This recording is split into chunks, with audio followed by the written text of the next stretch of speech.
Hey guys, welcome to Devbhoomi career point. तो देखिए दोस्तों, परीक्षा वाली महाकुंभ में आपका स्वागत है। आशा करता हूँ आपकी तैयारी काफ़ी अच्छी चल रही होगी और आप स्वस्थ होंगे, अच्छे से अपनी स्टडी कर रहे होंगे। तो देखिए, परीक्षा वाली महाकुंभ की शुरुआत हुई थी उत्तराखंड के राजनीतिक एवं प्रशासनिक ढांचे वाले अध्याय से, जिसके भाग 1 में हमने उत्तराखंड का राजनीतिक प्रशासनिक ढांचा देखा और भाग 2 में हमने देखा दोस्तों उत्तराखंड में जो स्थानीय स्वशासन है, यानी कि जिसको पंचायती राज कहते हैं। तो पंचायती राज को बड़े बारीकी से हमने समझा, उसके तीनों स्तरों की हमने बात की थी और जितने भी महत्वपूर्ण पॉइंट थे वो डिस्कस किए थे। आज का जो ये टॉपिक होगा परीक्षा वाणी का जो अध्याय है उत्तराखंड एक ऐतिहासिक अध्ययन, ये बहुत ज़्यादा महत्वपूर्ण है। केवल की पॉइंट्स को लेते हुए चलेंगे और कुछ एडिशनल पॉइंट मैं इसमें डालूंगा, जिससे आपका जो टॉपिक है वो इंटरेस्टिंग तो बना ही रहे और आपके एग्जाम में भी काम आए। ठीक है, तो ऐतिहासिक अध्ययन की बात करेंगे, यानी कि उत्तराखंड के इतिहास की बात हो रही है। उत्तराखंड के इतिहास, इतिहास शब्द का अर्थ होता है दोस्तों ऐसा ही हुआ था।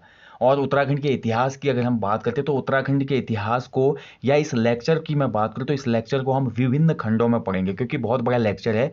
एक ही साथ में पूरा दे दूंगा आपको ये परीक्षा वाणी वाला, तो आपके समझ में नहीं आएगा। तो इसको हम स्टेप बाय स्टेप पढ़ते हुए आगे बढ़ेंगे।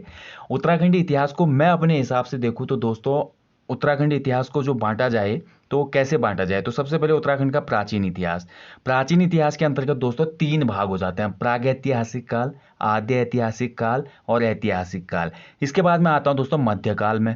मध्यकाल की मैं बात करूंगा तो मध्यकाल में हमारे जो उत्तराखंड की धरती में विभिन्न वंश हुए, लाइक जो हमारा कुमाऊं में चंद वंश था, गढ़वाल में हमारा परमार या पंवार वंश था, और इसके साथ साथ जो हमारा गोरखा शासन था कुछ अल्प समय के लिए, तो उसको हम रखेंगे मध्यकाल में। इसके बाद हम आते हैं दोस्तों आधुनिक काल। तो आधुनिक काल में बहुत सी चीज़ें आएंगी, जैसे कि हमारा सबसे पहले तो हमारे आंगल गोरखा युद्ध होगा, जो हमारे ब्रिटिशर्स हमारे उत्तराखंड की धरती में आएंगे और हमारे आंगल शासन की शुरुआत होगी, तो उसको आधुनिक काल में रखेंगे। इसके बाद जो 1857 की क्रांति हुई उसको देखेंगे। आधुनिक काल में हम देखेंगे पृथक उत्तराखंड राज्य आंदोलन को भी देखेंगे, और साथ ही उत्तराखंड में घटित अन्य जो जन आंदोलन हुए थे, लाइक ब्रिटिश काल में भी और आज़ादी के बाद भी राज्य गठन तक, तो वो सभी हमारा आधुनिक काल में आ जाएगा। यानी कि एक ब्रीफ इंट्रोडक्शन दे दिया मैंने आपको इस पूरे चैप्टर का। हालांकि सभी पॉइंट हम परीक्षा होने के आधार पर डिस्कस करेंगे। अगर डिटेल में मैं पूरा टॉपिक करवाऊंगा तो ये बहुत लंबा हो जाएगा। ठीक है, डिटेल में अगर आपको पढ़ना है दोस्तों तो मैं आपको बोलना चाहूँगा आप हमारी एप्लीकेशन के स्टोर पर विजिट कर सकते हैं। वहाँ पे उत्तराखंड इतिहास बेसिक से ही पूरा पढ़ाया गया है, तो अच्छे से समझ सकते हैं। तो एक ब्रीफ इंट्रोडक्शन हो गया। आज हम देखेंगे दोस्तों उत्तराखंड के ऐतिहासिक अध्ययन में उत्तराखंड का जो प्रागैतिहासिक काल था उससे जुड़े महत्वपूर्ण तथ्यों को। तो उत्तराखंड का इतिहास दोस्तों, पौराणिक इतिहास बहुत ही गौरवपूर्ण है। बहुत से हमारे वेदों में, पुराणों में, धार्मिक ग्रंथों में उत्तराखंड का उल्लेख मिलता है। उत्तराखंड की धरती पवित्र धरती मानी जाती है। हिमालय यहाँ है, गंगा नदी यहाँ बहती है, गंगा नदी का उद्गम, यमुना का उद्गम यहीं से होता है। तो इसलिए ये अतिशयोक्ति होगी दोस्तों कि जो पुराने हमारे मुनि ऋषि थे, बड़े बड़े ब्रह्मात्मा थे, वो सभी उत्तराखंड में ना आए हो। ठीक है, वो आए थे यहाँ पे, उन्हीं से यहाँ पे बड़े बड़े ग्रंथों के निर्माण हुए। कण्वा आश्रम की हम बात करते हैं, अभिज्ञान शाकुंतलम जैसे ग्रंथ लिखे गए। तो बहुत सी चीज़ें उत्तराखंड में उस समय हुई थी। इसलिए उत्तराखंड का जो प्रागैतिहासिक काल का इतिहास है, आद्य ऐतिहासिक काल और साथ ही ऐतिहासिक काल बहुत ज़्यादा गौरवपूर्ण है, महत्वपूर्ण है। तो आज हम डिस्कस करने वाले हैं प्रागैतिहासिक काल को। तो सबसे पहले मैंने आपको बताया हमने उत्तराखंड के इतिहास को कितने भागों में बांटा, 3 भागों में: प्राचीन इतिहास, मध्यकाल और आधुनिक काल। तो प्राचीन इतिहास में हम पढ़ेंगे पहला चैप्टर प्रागैतिहासिक काल। तो प्रागैतिहासिक काल क्या है, प्रागैतिहासिक काल किसे कहा जाता है? तो प्रागैतिहासिक काल वो काल था जब मानव सभ्यता बिल्कुल प्रथम चरण में थी। मानव को उस समय कुछ नहीं आता था। ठीक है, आग की खोज वगैरह तक भी नहीं हुई थी। मानव के केवल 2 स्रोत हमें मिलते हैं जिससे पता चलता है कि उसमें मानव जीवन रहा होगा।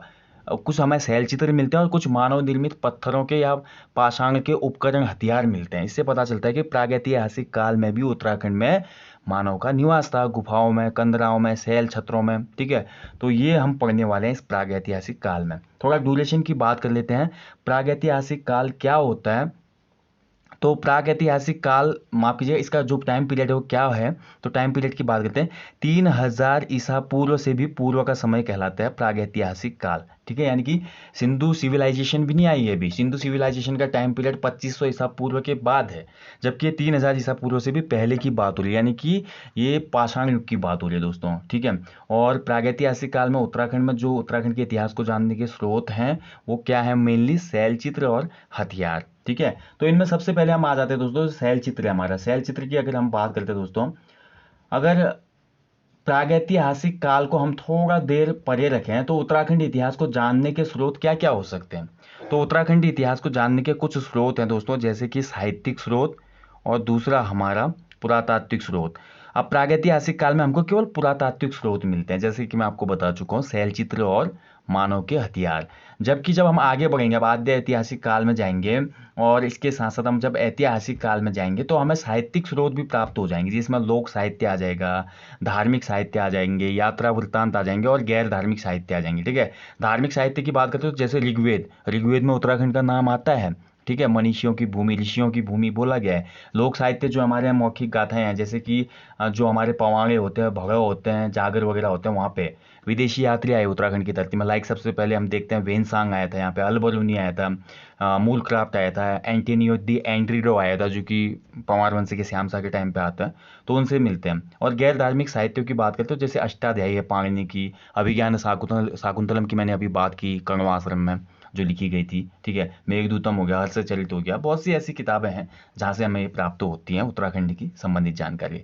तो प्रागैतिहासिक काल आप समझ गए ना, 3000 ईसा पूर्व से पूर्व का समय ही कहलाता है प्रागैतिहासिक काल। और उत्तराखंड में जो प्रागैतिहासिक काल है दोस्तों, इसकी शुरुआत होती है सबसे पहले 1968 में। ठीक है, कि मानव का प्रागैतिहासिक काल में भी निवास था उत्तराखंड में। इसका जो प्रूफ मिलता है वो 1968 में मिलता है सबसे पहले। अल्मोड़ा में एक प्लेस है दोस्तों बाड़ेछिना, तो बाड़ेछिना के निकट दोस्तों हमारा एक उद्यान है जिसका नाम है लाखू उद्यान, जो कि सुयाल नदी के तट पर बसा हुआ है। तो यहीं पर दोस्तों 1968 में MP जोशी, जिनका नाम है महेश्वर प्रसाद जोशी, ठीक है, किसने खोज की इसकी? महेश्वर प्रसाद जोशी। तो महेश्वर प्रसाद जोशी ने 1968 में उत्तराखंड में पहले शैलाश्रय की खोज की, ध्यान रखेंगे, जो कि प्रागैतिहासिक काल का है। इस लघु उद्यान में अगर आप जाएंगे तो वहाँ पे मानवों के चित्र दिखते हैं, मतलब लाल रंग से बने हुए, नृत्य करते हुए मानव के चित्र, इस प्रकार के चित्र वहाँ पे देखने को मिलते हैं।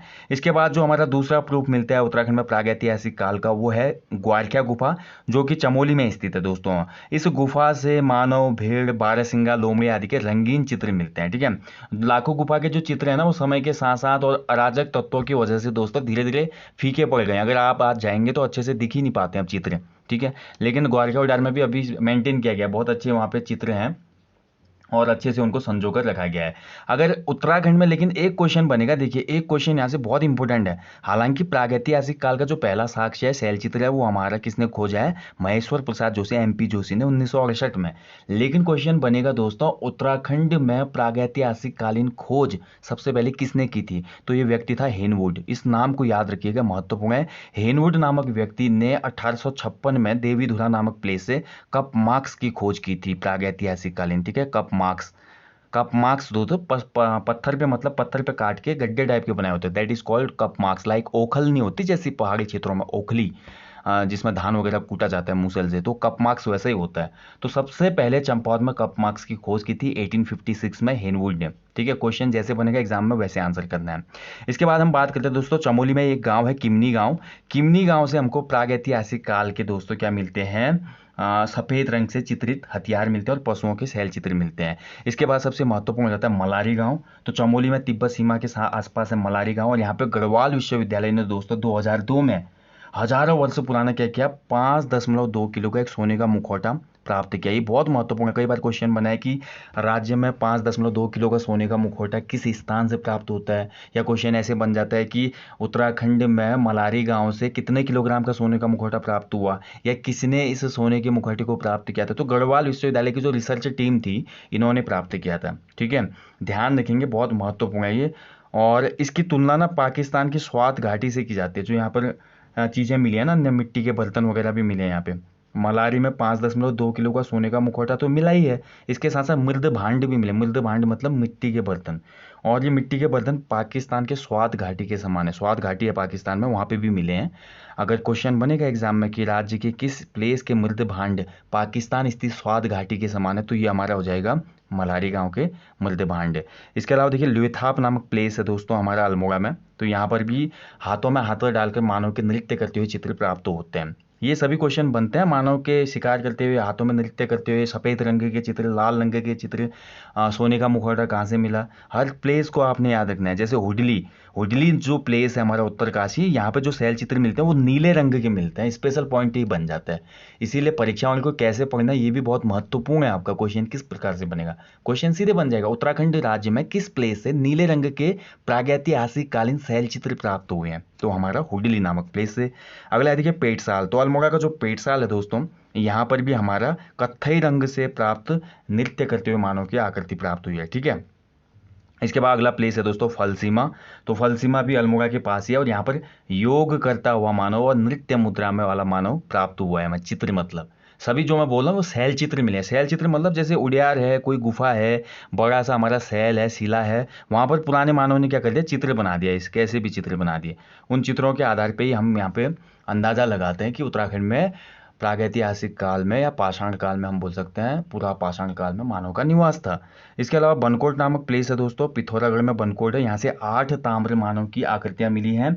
और ऐसे ही पिथौरागढ़ जनपद के एक प्लेस और है नैनी पातल, यहाँ से भी हमें कुछ साक्ष्य मिलते हैं प्रागैतिहासिक काल के। नैनी पातल एक प्लेस है, ठीक है। और गढ़वाल में भी बहुत से हमें धूसर मृद भांड मिलते हैं, ठीक है। गढ़वाल क्षेत्र के कई क्षेत्रों में जो जो मेन पॉइंट है वो आपको पता चल गया। तो आप सभी को पता है दोस्तों, जो प्रागैतिहासिक काल का मानव था दोस्तों, वो गुफाओं में ही निवास करता था। और गुफाओं में निवास करते हुए वो क्या करता था, लिपि का तो ज्ञान था नहीं, बोध नहीं था, वो चित्र वगैरह बना देते थे। भोजन की पूर्ति शिकार करके करता था और उसके हथियार पत्थरों के बने होते थे, ठीक है। लेकिन धीरे धीरे क्या हुआ, पाषाण काल से आदमी आगे बढ़ता है, पहिए का निर्माण होता है, आग का निर्माण होता है, मानव को पकाया हुआ भोजन ज़्यादा स्वादिष्ट लगता है, ट्रांसपोर्टेशन बढ़ जाता है, उसने गाय पालना सीख लिया, जानवरों को पालतू बनाना सीख लिया और धीरे धीरे एक सभ्यता डेवलप हुई। और इसका एग्जाम्पल हमको देखने को मिलता है 2500 ईसा पूर्व के आसपास जब हम आते हैं तो विश्व की एक बेहतरीन यहाँ पर सभ्यता जन्म लेते हैं जिसको हम बोलते हैं सिंधु घाटी सभ्यता। यानी कि मानव अब कहीं ना कहीं क्या हो गया था, वेल प्लान्ड हो गया था और वेल मैनेजमेंट उसकी सोसाइटी का होने लगा था। सिंधु घाटी सभ्यता तो नगरीय सभ्यता थी दोस्तों। कितनी जल्दी मानव ब्रेन ने डेवलपमेंट किया था ये आप खुद ही सोच सकते हैं। एक प्रागैतिहासिक काल का मानव था जो पत्थरों का हथियार बना रहा था और कुछ समय के बाद ही मानव नगरीय सभ्यता को यहाँ पे जन्म देते हैं। इसके बाद जो आगे सभ्यता आती है वैदिक सभ्यता आती है, फिर ग्रामीण सभ्यता में चेंज हो जाती है फिर और आगे। तो इतिहास देखा जाए तो इतिहास में कितनी हमको वेरियस चेंजेस देखने को मिलते हैं, वेराइटीज देखने को मिलते हैं, ठीक है। अब इसके बाद बात करेंगे दोस्तों प्रागैतिहासिक कालीन, आपको समझ में आ गया होगा काल उत्तराखंड राज्य का। अब इसके बाद हम बात करेंगे आद्य ऐतिहासिक काल का, ठीक है। तो आद्य ऐतिहासिक काल महत्वपूर्ण है दोस्तों, ठीक है। तो आद्य ऐतिहासिक काल के भी एक एक पॉइंट को आपने समझना है। प्रागैतिहासिक काल से जितने भी महत्वपूर्ण पॉइंट बनते थे वो हमने डिस्कस कर लिया। हालांकि एक दो पॉइंट और रह गए, जैसे कि हमें प्रागैतिहासिक काल के कुछ साक्ष्य बहदराबाद से भी प्राप्त होते हैं। बहदराबाद यानी कि बहदराबाद हमारा कहाँ पे है, ये हरिद्वार में है, ठीक है। इसके साथ साथ अलकनंदा घाटी पौड़ी से भी कुछ चीज़ें मिलती हैं हमको और पश्चिमी रामगंगा घाटी से भी हमको क्या क्या मिलते हैं, कुछ हमें पत्थरों की चीरक, छेनी, खुरचनी आदि मिलती हैं, ठीक है। तो ये सभी प्रागैतिहासिक काल की वस्तुएं हैं, इनको आप पॉइंट को याद रखिएगा। और एक क्वेश्चन और इस टॉपिक से बन सकता है जो कि परीक्षा वाली में नहीं है, वो मैं आपको बताना चाहूँगा दोस्तों। फड़कानौली जो शैलाश्रय थे इनकी खोज कब हुई थी, तो फड़कानौली शैलाश्रय जो है हमारा ये अल्मोड़ा में ही है और इनकी खोज हुई थी 1985 में, 1985, ठीक है। और किसने की थी, यशोधर मठपाल ने। और पेटसाल वाले जो शिलालेख थे इनकी खोज की थी 1989 में, किसने, यशोधर मठपाल ने, ठीक है। इनको आप याद रखिएगा, ये महत्वपूर्ण पॉइंट हो गया। हम पॉइंट टू पॉइंट आगे बढ़ेंगे। अब ऐसे डिटेल में आपको मैं फिर से बोल रहा हूँ, डिटेल में अगर आपको कोर्स देखना है तो आप उत्तराखंड जो हमारा उत्तराखंड का कंप्लीट कोर्स है एप्लीकेशन पे वो देखना पड़ेगा दोस्तों, लेकिन वो पेड है। जो लोग ले सकते हैं वो ज़रूर लीजिएगा, ठीक है। और जो नहीं भी ले रहे हैं उनके लिए मैं यहाँ पे की पॉइंट ला ही रहा हूँ। आपका इतने में ग्रुप सी एग्जाम हो जाएगा, वो आपका पीसीएस लेवल तक के आप परीक्षाओं को कवर कर सकते हैं, इतने अच्छे से वहाँ पे चीज़ें बताई गई हैं, ठीक है। मेरे हिसाब से लोअर पीसीएस के लिए भी इनफ है वो, उत्तराखंड का आप अच्छे से समझते हैं तो। अब यहाँ पे आ जाते हैं हम सीधे आद्य ऐतिहासिक काल में। चलिए आद्य ऐतिहासिक काल को अच्छे से समझेंगे। तो जैसा कि वीडियो के आरंभ में मैंने आपको बताया कि आद्य ऐतिहासिक काल का जो समय पीरियड है वो हमारा 3000 ईसा पूर्व से लेकर 3000 ईसा पूर्व से लेकर 600 ईसा पूर्व तक माना जाता है, ठीक है। इसको हम आद्य ऐतिहासिक काल में रखते हैं, ठीक है। ईसा पूर्व का मतलब होता है बिफोर क्राइस्ट, यानी कि ईसा मसीह के जन्म से पहले की घटना, ठीक है। और अभी एडी होता है आफ्टर डेथ, यानी कि ईसा मसीह के बाद का जो है हम अब केवल ईसवी लिखते हैं, ईसा पूर्व नहीं लिखते, ठीक है। अब जैसे हमने बात की प्रागैतिहासिक काल के स्रोत जानने के जो साक्ष्य थे वो क्या क्या थे, शैल चित्र और हथियार। लेकिन आद्य ऐतिहासिक काल में हमको आद्य ऐतिहासिक काल जानने के बहुत से सोर्स प्राप्त हो जाते हैं। जैसे पहला पुरातात्विक स्रोत, ठीक है, पुरातात्विक स्रोत, और दूसरा हमारा साहित्यिक स्रोत, दूसरा हो जाता है हमारा साहित्यिक स्रोत भी हमें प्राप्त होते हैं आद्य ऐतिहासिक काल के। अगर हम बात करें पुरातात्विक स्रोत में, तो पुरातात्विक स्रोत में बहुत सी चीजें आती है, जैसे कप मार्क्स, ताम्र उपकरण, महापाषाण या सवाधान जो होती हैं, और धूसर जो मृद भांड है, मिट्टियों के जो बर्तन हमको प्राप्त होते हैं, ठीक है।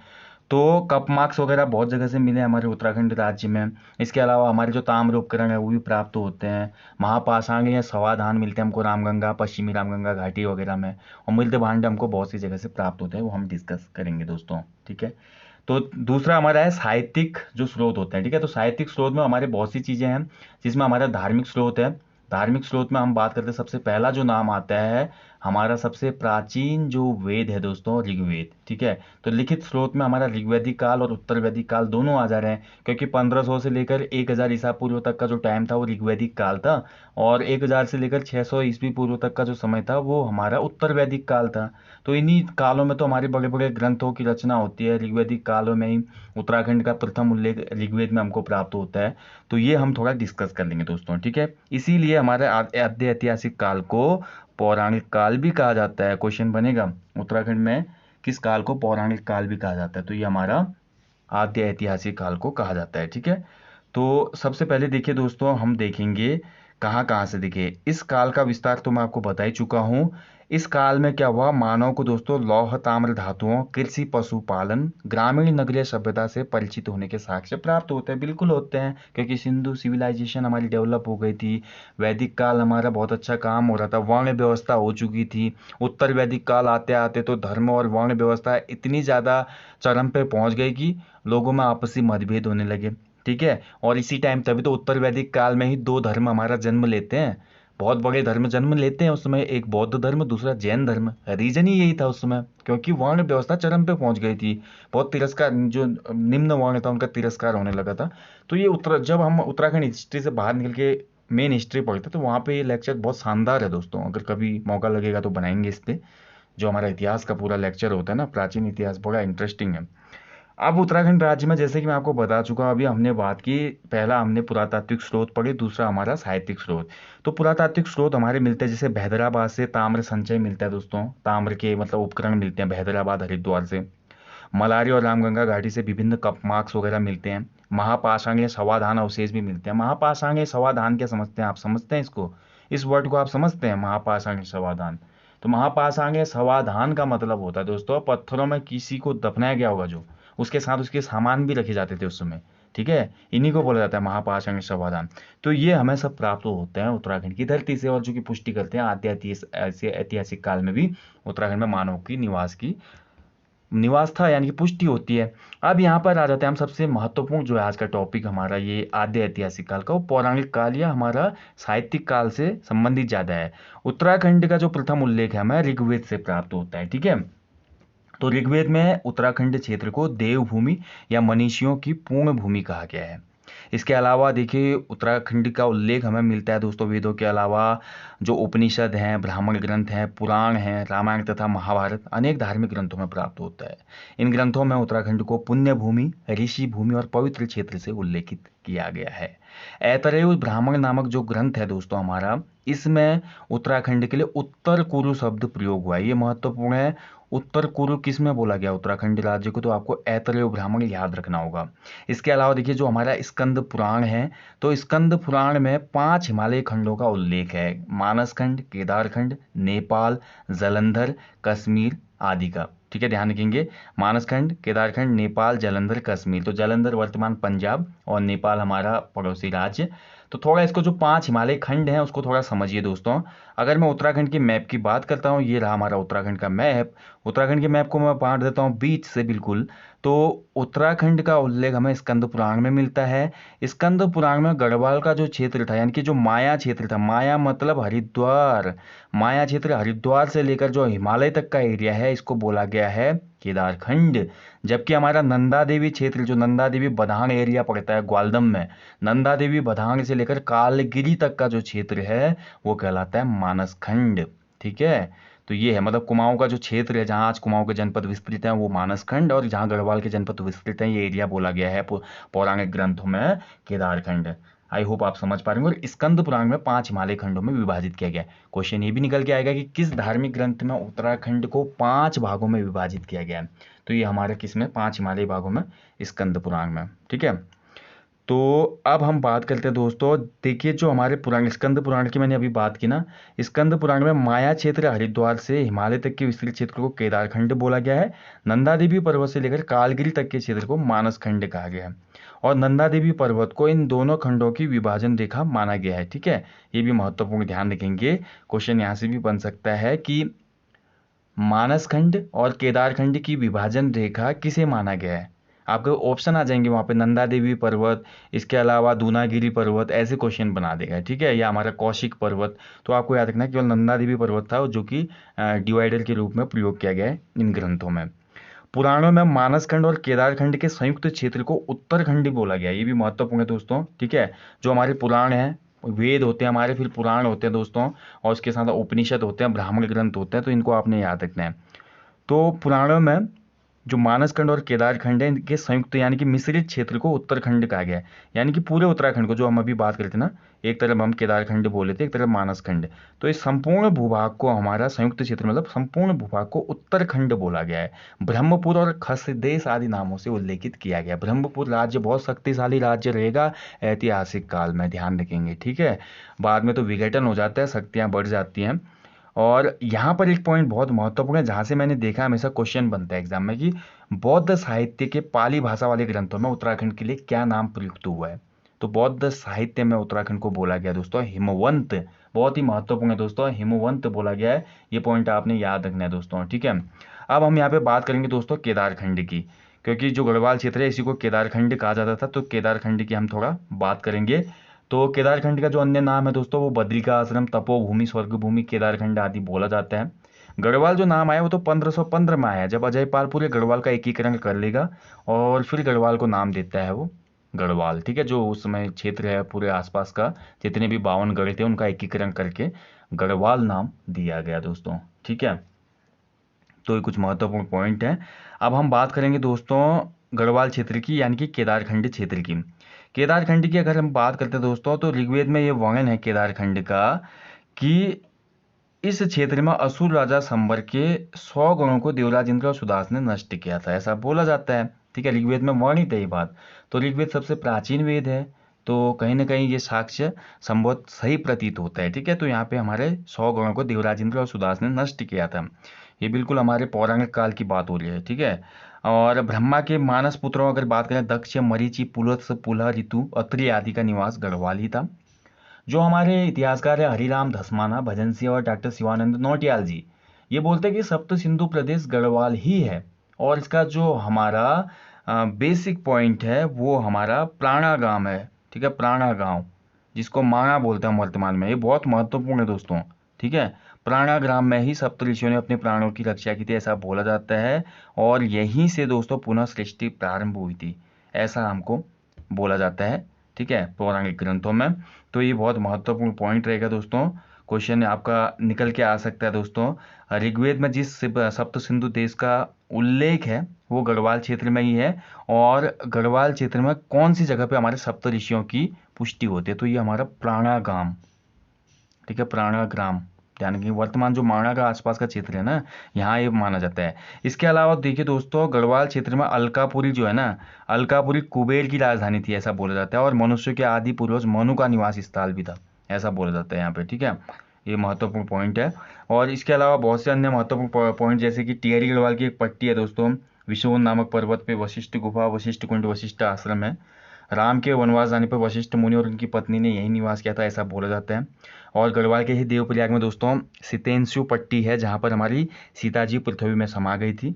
यहाँ पर मंसार में प्रतिवर्ष सीता मेला भी लगता है, आपको ये मेले वाले टॉपिक में मैंने पढ़ा है, सीता मेला आयोजित करवाया जाता है यहाँ पे। ठीक है, और ध्यान रखेंगे इसमें गढ़वाल, अगर बात करें जो केदारखंड की हम बात करें ना, गढ़वाल में 2 महत्वपूर्ण शिक्षा के केंद्र भी थे, प्रमुख विद्यापीठ थे। एक था बद्रिका आश्रम और दूसरा था कण्वा आश्रम, इसको ध्यान रखेंगे। कण्वा आश्रम की बात करते हैं दोस्तों, तो ये मालिनी नदी के तट पर था और यहीं पे भरत का जन्म होता है। वो हम अब पढ़ेंगे दोस्तों। ठीक है, तो देवप्रयाग में भगवान राम का मंदिर है, राज्य में महत्वपूर्ण है दोस्तों, और भगवान राम ने अंतिम समय पर यहाँ पे तपस्या की थी। ऐसे ही टिहरी वाला जो तपोवन है ना, बोला जाता है कि यहाँ पे लक्ष्मण जी ने तपस्या की थी।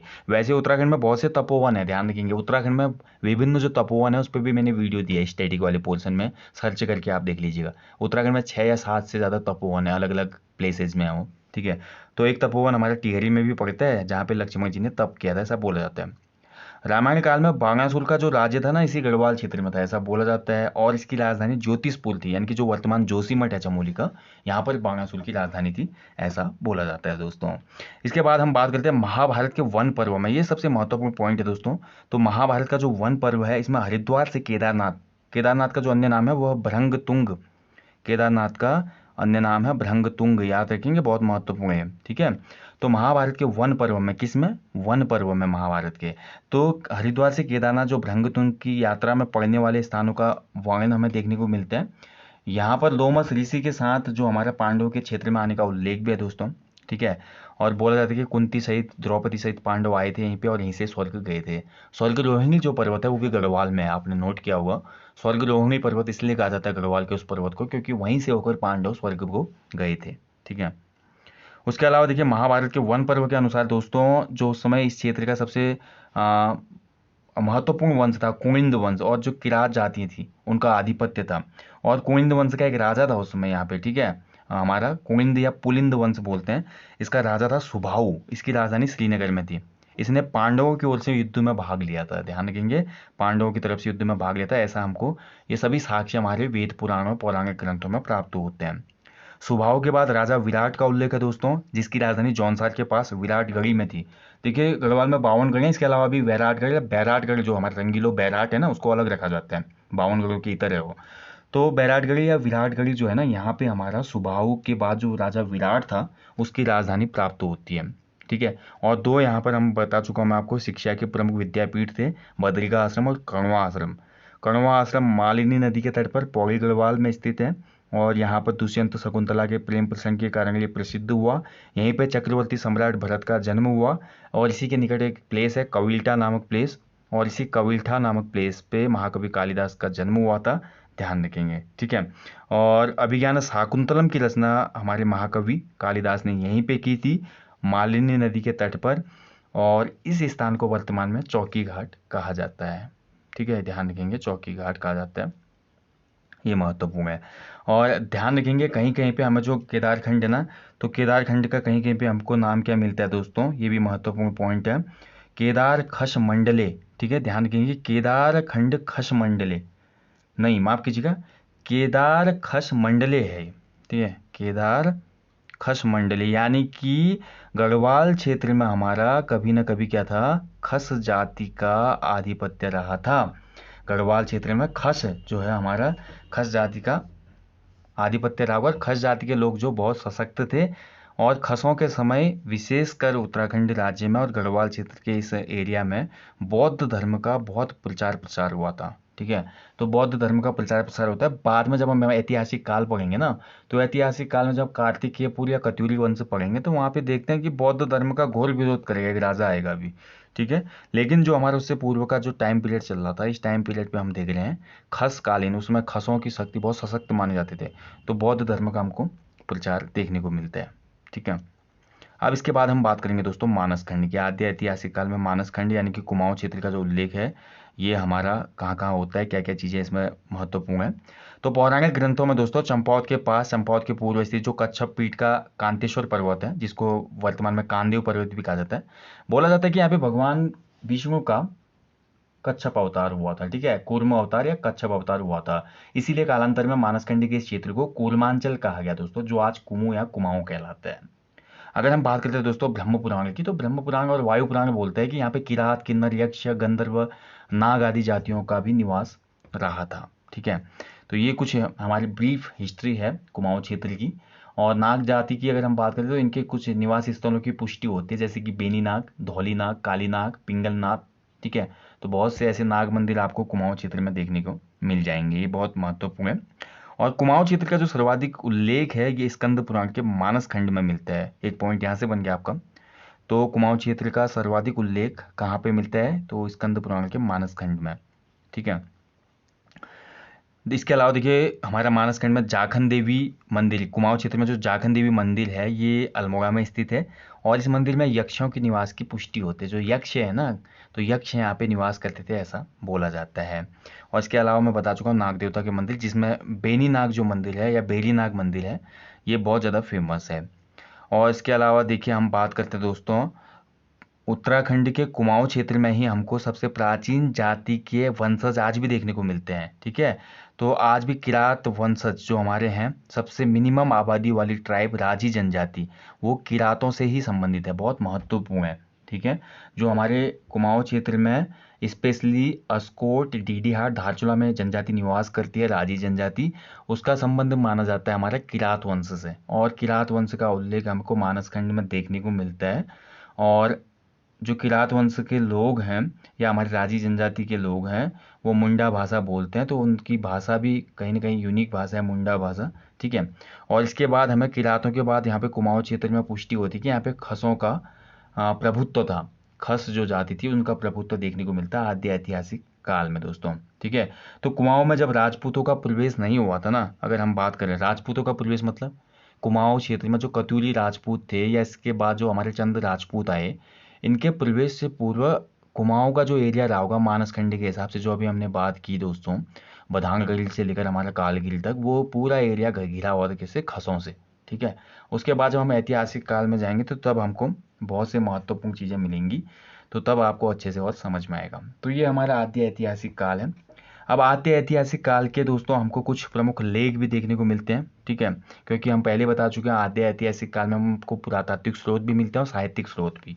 तो सबसे पहले दोस्तों हमको जो हमारे कुछ प्रमुख लेख मिलते हैं, जैसे कि शिलालेख हो गए, गुहा भित्ति लेख हो गए, ईट लेख हो गए, मूर्तिका पीठिका लेख हो गए, त्रिशूल लेख हो गए। त्रिशूल लेख का मतलब त्रिशूलों में कुछ लिखा गया है। ताम्रपत्र लेख मतलब ताम्र के पत्ते पे कुछ लिखा गया है। ठीक है, मुद्रा लेख वगैरह सभी हमको ऐतिहासिक लेख प्राप्त होते हैं। ठीक है, जिसमें हम सबसे पहले बात करते देखिए कालसी, लाखामंडल, मिरोली, माणा आदि स्थानों से हमको बहुत से शिलालेख प्राप्त हुए हैं। कालसी में हमको मेनली एक शिलालेख प्राप्त हुआ है बौद्ध धर्म का, अशोक से संबंधित।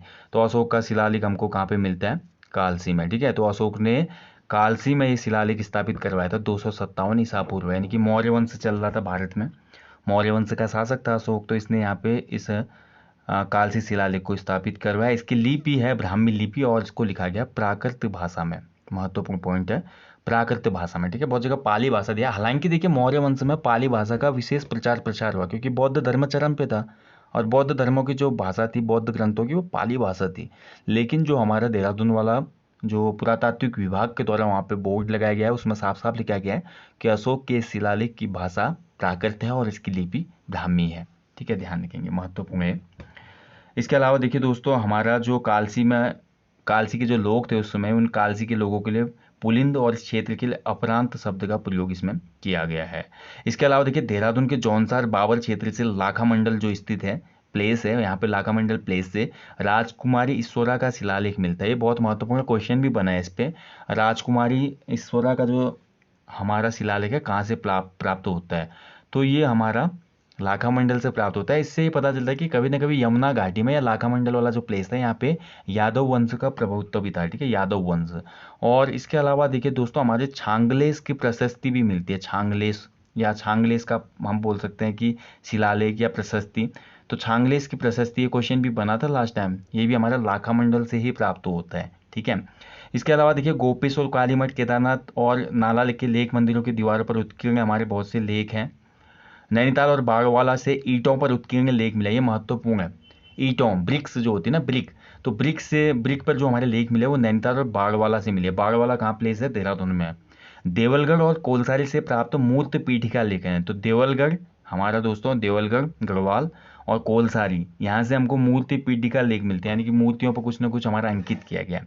गोपेश्वर और बाड़ाहाट से त्रिशूल लेख मिलता है। तो गोपेश्वर का जो हमारा गोपीनाथ मंदिर है और बाड़ाहाट जो हमारा उत्तरकाशी है दोस्तों, उत्तरकाशी वाले मंदिर से हमको त्रिशूल लेख मिलता है। खासकर हमको जब बाद में मध्यकाल में जाएंगे, मध्यकाल का तो त्रिशूल लेख हमारा बहुत महत्वपूर्ण हो जाता है, अशोक चल वाला। इसके अलावा देखिए दोस्तों, हमारा प्रथम और द्वितीय सदी की जो कुषाणकालीन मुद्राएं हैं, ये मुनि की रेती से भी प्राप्त होती है हमको और सुमाड़ी से भी मिलती हैं। मोर ध्वज जो है दोस्तों, मोर ध्वज गढ़वाल में, यहाँ से तीसरी सदी का मुद्रा लेख मिला है। ठीक है, इसके अलावा देखिए जो हमारे कार्तिकेय पुर राजाओं के ताम्रपत्र हैं वो हमारे पांडुकेश्वर से मिलते हैं, कंडारा से मिलते हैं, चंपावत से प्राप्त हुए हैं। और पांडुकेश्वर से 4 मिले हैं, कंडारा से 1, चंपावत से 1 ताम्रपत्र मिला है। यानी कि हमको आद्य ऐतिहासिक काल के बहुत से साक्ष्य प्राप्त होते हैं। खासकर हमको जो पुरातात्विक साक्ष्य हैं वो ज़्यादा प्राप्त होते हैं। अगर हम बात करें जो साहित्यिक साक्ष्य हैं तो उसमें हमको केवल पौराणिक ग्रंथों में ही आद्य ऐतिहासिक काल की ज़्यादा जानकारी प्राप्त होती है। ठीक है। इसके अलावा देखिए दोस्तों कुछ अन्य पॉइंटों की मैं बात करूं तो अन्य महत्वपूर्ण पॉइंट हैं। ठीक है, अन्य महत्वपूर्ण पॉइंटों की मैं बात करता हूं दोस्तों। देखिए महाभारत जो है, महाभारत में इन पॉइंटों को आप नोट करते रहेंगे। महाभारत में हमारा बद्रीनाथ को विशालपुरी बोला गया है। ठीक है, महाभारत में बद्रीनाथ को विशालपुरी बोला गया है। और इसके अलावा अन्य कुछ महत्वपूर्ण पॉइंट हैं जिनको मैं डिस्कस करना चाहूँगा आपके साथ। ठीक है, तो इसके अलावा हमारा अन्य महत्वपूर्ण पॉइंट हैं विभाजन बिंदु। हम आपको बता चुके हैं कि केदारखंड और मानसखंड का विभाजन बिंदु है नंदा देवी पर्वत। और एक चीज़ और महत्वपूर्ण ध्यान रखेंगे दोस्तों, जो हमारा बौद्ध हमारा एक ग्रंथ है दिव्यदान। ठीक है, बौद्ध ग्रंथ है दिव्यदान। तो दिव्यदान में हमको दोस्तों जो उत्तराखंड राज्य है इसका नाम प्राप्त होता है उसीर नगर। इसको आप महत्वपूर्ण है पॉइंट नोट कर लें, उसीर गिरी, माफ कीजिएगा। बौद्ध ग्रंथ दिव्यदान में हमको उत्तराखंड का जो नाम प्राप्त होता है ना, जैसे हमने अभी बात की कि उत्तराखंड का प्रथम उल्लेख ऋग्वेद में है। ऋग्वेद में मनीषियों की भूमि और देव भूमि बोला गया है। ठीक है, वैसे ही हमारे बौद्ध ग्रंथ दिव्यदान में उत्तराखंड के इस संपूर्ण भूभाग को उसीरगिरी कहा गया है। ठीक है, ध्यान रखेंगे, उसीरगिरी बहुत महत्वपूर्ण है।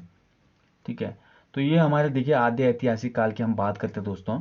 इसके अलावा देखिए कुछ अन्य महत्वपूर्ण पॉइंट है जो इसमें हम डिस्कस करेंगे, जैसे कि पुरातात्विक साक्ष्यों की मैं बात करता हूँ। थोड़ा इसको आप देख लीजिएगा।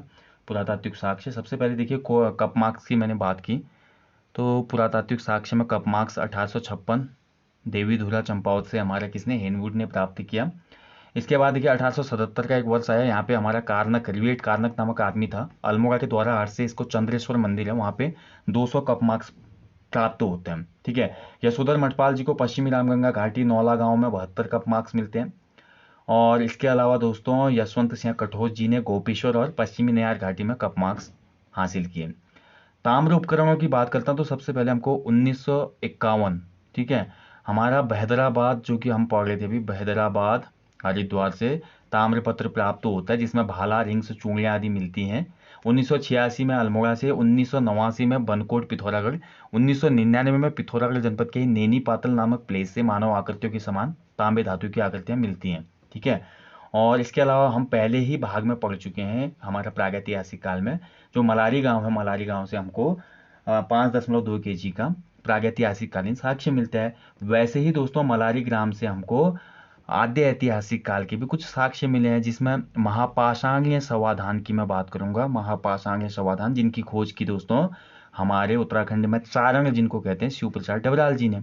ठीक है, इसके बाद दोस्तों 1983 में गढ़वाल विश्वविद्यालय ने हमको दोस्तों यहाँ पे बहुत सी चीज़ें दी इस प्लेस से, मलारी नामक प्लेस से, जिसमें धूसर मृतबांड, कुतुब लोहा उपकरण और इसके अलावा जुबू, जुबू एक जानवर था। ठीक है, जुबू एक जानवर था जो कि याक टाइप का था। तो इस प्रकार के जानवर का भी हमको पूरा स्केलेटन मिलता है, कहाँ से, इस प्लेस से, मलारी से, जो कि गढ़वाल विश्वविद्यालय ने ढूंढा। इसके बाद 2002 की बात करते हैं, गढ़वाल विश्वविद्यालय को हमको 5.2 किलो का सोने का मुखौटा मिलता है यहाँ पे। और वहीं धूसर मृदभांड की बात करते हैं, हमारा चौथा महत्वपूर्ण पुरातात्विक साक्ष्य। तो धूसर मृदभांड में मिट्टी के बर्तनों में अलकनंदा घाटी की एक प्लेस है थापली, थापली नामक प्लेस से हमको धूसर मृदभांड मिलते हैं। और इसके अलावा दोस्तों हमको गोविशाण, यानी कि मैं किसकी बात कर रहा हूँ, गोविशाण यानी कि वर्तमान काशीपुर। ठीक है, तो गोविशाण से हमको 2600 ईसा पूर्व की, ध्यान रखेंगे किस प्लेस से 2600 ईसा पूर्व की ईंटें प्राप्त हुई हैं। ईंटें, इष्टिका, ईंटों को इष्टिका कहा जाता है। ठीक है, इष्टिका। तो 2026 यानी कि 2600 ईसा पूर्व की ईंटें हमको प्राप्त हुई हैं गोविशाण यानी कि काशीपुर से। ठीक है, ध्यान रखेंगे। तो ये कुछ महत्वपूर्ण पॉइंट थे। तो आज के टॉपिक में बस इतना ही दोस्तों, ये तो बहुत लंबा हो जाएगा और समझ में भी नहीं आती चीज़ें। ठीक है, तो उत्तराखंड का इतिहास आप अच्छे से समझ गए होंगे, यहाँ पे जो प्रागैतिहासिक काल है और हमारा ऐतिहासिक काल है। अगला जो टॉपिक आएगा यहाँ से वास्तविक इतिहास शुरू होगा, क्योंकि ये सभी तो हमारे साक्ष्यों पे, पौराणिक ग्रंथों पे और जो भी हमारे साक्ष्य मिले पुरातात्विक उन पे है। लेकिन जब हम ऐतिहासिक काल की बात करते हैं तो फिर हमको कुछ हमारे कन्फर्म्ड लिखित साहित्य भी मिलते हैं जिनसे पुष्टि होती है कि ये चीज़ें सही थी। हालांकि उत्तराखंड में कहना मुश्किल है, क्योंकि मध्यकाल तक भी उत्तराखंड में कोई ऐसा स्ट्रॉन्ग साहित्यिक स्रोत नहीं मिलता है जो एक्यूरेट जानकारी दे पाए। इसी कारण उत्तराखंड के जो इतिहासकार हैं वर्तमान समय के पे, जिनकी किताबें हैं, कुमाऊं का इतिहास है और उत्तराखंड का इतिहास अजय रावत जी हैं, हमारे उत्तराखंड का जो इतिहास यशवंत सिंह कटोच जी ने लिखा है, बहुत सी किताबें हैं, गढ़वाल का इतिहास हरिकृष्ण रतोगी, इनमें बहुत ज़्यादा आपको क्या दिखेगा, अलग अलग डेटा दिखेगा, अलग अलग इनके अपना अपना मत है कि ये वन से यहाँ तक था, ये वन से यहाँ तक था। यही रीज़न है कि हमको एक कोई स्ट्रॉन्ग कोई हमको यहाँ पर साहित्यिक स्रोत प्राप्त नहीं होता है। तो ऐतिहासिक काल में भी थोड़ा हमारा अप एंड डाउन रहेगा, लेकिन फिर भी हम डिस्कस करेंगे नेक्स्ट टॉपिक में। तो जल्दी मिलते हैं ऐतिहासिक काल में दोस्तों, और तब तक आप लोग अच्छे से अपनी स्टडी करें, अपना ध्यान रखें। जय हिंद, जय उत्तराखंड।